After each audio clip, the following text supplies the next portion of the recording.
4 errores. No 4 errores al azar. 4 errores sistemáticos, predecibles, que el mercado lleva décadas estudiando. Y que el inversor minorista lleva décadas cometiendo. Sobreconfianza. Sesgo de recencia. Sesgo de confirmación. Y anclaje de precios. Hoy los diseccionamos uno por uno. Y si te reconoces en alguno de ellos, perfecto, eso ya es medio camino recorrido. Pero antes de entrar en los sesgos, necesitamos establecer la base. Porque estos 4 errores no nacen de la ignorancia. Nacen de la biología. El cerebro humano toma decisiones financieras con el mismo hardware con el que cazaba mamuts. No es una metáfora. Es neurociencia. El sistema límbico, diseñado para responder a amenazas físicas en milisegundos, no distingue entre un depredador y una caída del 10% en cartera. La respuesta es idéntica: adrenalina, cortisol, y una urgencia irrefrenable de actuar. De hacer algo. El cortisol hace algo específico y devastador para el inversor. Inhibe la corteza prefrontal. La parte del cerebro que razona a largo plazo, que evalúa probabilidades, que ejecuta el plan que tenías perfectamente trazado el domingo por la tarde. Cuando el cortisol entra en escena, el plan sale por la ventana. Lo que queda es puro instinto de supervivencia. Y el instinto de supervivencia en los mercados financieros es exactamente lo contrario de lo que necesitas. En la dirección contraria, los mercados alcistas inundan el cerebro de dopamina. La molécula del placer. La que dice: esto funciona, haz más. Más operaciones. Más riesgo. Más convicción. La dopamina no tiene mecanismo de freno incorporado. Y eso nos lleva directamente al primer sesgo. La sobreconfianza. El más peligroso de los 4 porque se camufla de competencia. No se siente como un error. Se siente como tener razón. El mecanismo es sencillo de entender y difícil de detectar en uno mismo. El mercado sube. Tu cartera sube. Tu cerebro atribuye ese éxito a tu capacidad de análisis. No al mercado. No al ciclo. A ti. La dopamina refuerza esa conclusión. Y en el siguiente ciclo, operas con más frecuencia, más tamaño, menos precaución. Porque ya has demostrado que lo tuyo funciona. Este mecanismo tiene un nombre técnico: ilusión de habilidad. Y es estadísticamente devastador.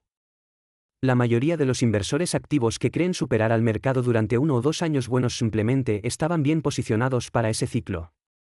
Cuando el ciclo cambia, la estrategia que parecía brillante revela que era el contexto, no el análisis. La sobreconfianza opera en 3 niveles concretos en la operativa diaria. El primer nivel es el optimismo ciego: ignorar las señales técnicas porque confías más en tu intuición que en los datos. El segundo nivel es la negligencia en gestión de riesgo: omitir los stops y los límites de pérdida porque estás convencido de que este activo no te va a fallar. Y el tercer nivel es la urgencia operativa: ejecutar operaciones sin investigación previa, impulsado por la ilusión de que estás viendo una oportunidad que el mercado aún no ha descontado. Y hay un catalizador que ha amplificado la sobreconfianza en la última década: el llamado Fed Put. La percepción de que los bancos centrales siempre van a intervenir para sostener los precios ha creado una falsa sensación de red de seguridad. El resultado es que el riesgo moral se ha instalado en la psicología del inversor. No compras por valor. Compras porque asumes que si algo sale mal, habrá un rescate institucional. Esta expectativa no es una estrategia. Es una trampa. El dato que mejor resume el coste acumulado de la sobreconfianza: según el informe Dalbar de 2024, el S&P 500 rindió un 26,29% en 2023. El inversor promedio capturó un 20,79%. Una brecha de 5,5 puntos porcentuales, no por falta de información, sino por exceso de intervención. Por creer que podías hacerlo mejor que el índice, y no poder. Y a la sobreconfianza le encanta un aliado perfecto: el sesgo de recencia. El sesgo de recencia es, en esencia, la extrapolación del presente hacia el futuro. El cerebro considera que lo que acaba de pasar es lo que va a seguir pasando. Si el mercado lleva 12 meses subiendo, el cerebro concluye que subirá indefinidamente. Si lleva 3 meses cayendo, concluye que el colapso es permanente. Es una heurística eficiente en la naturaleza. Si ayer había fruta en ese árbol, probablemente hoy también. El problema es que los mercados financieros no son árboles. Son sistemas complejos con reversión a la media. Lo que sube demasiado, vuelve. Lo que cae demasiado, rebota. Y el sesgo de recencia te coloca exactamente en el lado equivocado del movimiento en ambos casos. El caso Amazon de la burbuja.com es el ejemplo canónico. La acción subió un 1000% en 1998. Y luego otro 42% en 1999. Los inversores que entraron en 1999 se sentían validados por la tendencia reciente. La señal era obvia, ¿no? Pues bien. En los meses siguientes, Amazon cayó un 80%. Los que entraron en el pico tardaron casi una década en recuperar su inversión inicial. Hoy el sesgo de recencia opera en tiempo real y a escala masiva. Cuando un activo lleva semanas subiendo, los algoritmos de las redes amplían esa narrativa. Los foros se llenan de capturas de pantalla de ganancias. Los influenciadores financieros aparecen con nuevas certezas sobre el próximo nivel. Y el inversor que lleva tiempo fuera empieza a sentir que se está perdiendo algo que nunca va a volver. El sesgo de recencia en máximos históricos tiene un nombre, euforia. Y euforia significa que el riesgo está en el pico. Que es exactamente cuando la recencia te dice que compres. Vamos ahora al tercer sesgo. Más silencioso. Más intelectual. Y, quizás por eso, más difícil de detectar en uno mismo. El sesgo de confirmación. El mecanismo es el siguiente. Tienes una tesis de inversión. Compras un activo. Y a partir de ese momento, tu cerebro comienza a filtrar la realidad. Las noticias positivas sobre ese activo te parecen contundentes y relevantes. Las negativas te parecen sesgadas o exageradas. No de forma consciente. Es automático. El cerebro busca validación de lo que ya cree porque la validación consume menos energía cognitiva que la revisión. Las redes sociales han convertido esto en un problema de escala sin precedentes. Si sigues a 100 personas que están invertidas en el mismo activo que tú, tu feed se convierte en una cámara de eco permanente. 1000 validaciones diarias de que tu tesis es correcta. Ningún argumento en contra llega con suficiente fuerza para penetrar el filtro. No es información. Es ruido organizado que parece señal. Y el inversor que debería haber cerrado una posición cuando los fundamentales se deterioraron, no lo hace, porque lleva semanas consumiendo exclusivamente información favorable. La corrección no es buscar más información que confirme lo que ya sabes. Es buscar activamente el argumento contrario. No para convencerte de vender automáticamente, sino para testear si tu tesis aguanta la presión. Si aguanta, operas con más convicción. Si no aguanta, la salida ordenada te cuesta mucho menos que la capitulación caótica que llega semanas después. Y llegamos al cuarto sesgo. El anclaje de precios. El que más directamente contamina la gestión del riesgo en la operativa cotidiana. El anclaje funciona así: tu cerebro asigna un valor de referencia a un activo basándose en el precio al que lo compraste, o en el máximo histórico que alcanzó, o en algún número que oyó en algún contexto. Ese número se convierte en el ancla. Y toda evaluación futura se hace en relación a ese ancla, no en relación a lo que el activo realmente vale hoy. El primer problema del anclaje es la trampa del máximo histórico. Un activo que llegó a 100 y ahora cotiza a 60 parece barato. Parece una oportunidad. Pero si los fundamentales que justificaban el precio de 100 han desaparecido, el activo que cotiza a 60 puede seguir siendo caro. El cerebro dice rebaja del 40%. El mercado dice valoración justa. El inversor anclado compra donde debería evaluar sin referencia.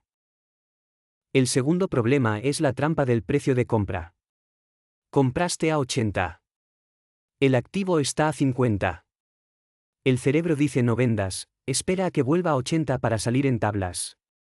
Este razonamiento, que parece prudente, es en realidad uno de los errores más costosos. Porque el mercado no sabe que compraste a 80. No le importa. Y mientras esperas el nivel de equilibrio, el activo puede seguir cayendo, y estás inmovilizando capital que podría estar trabajando en mejores oportunidades.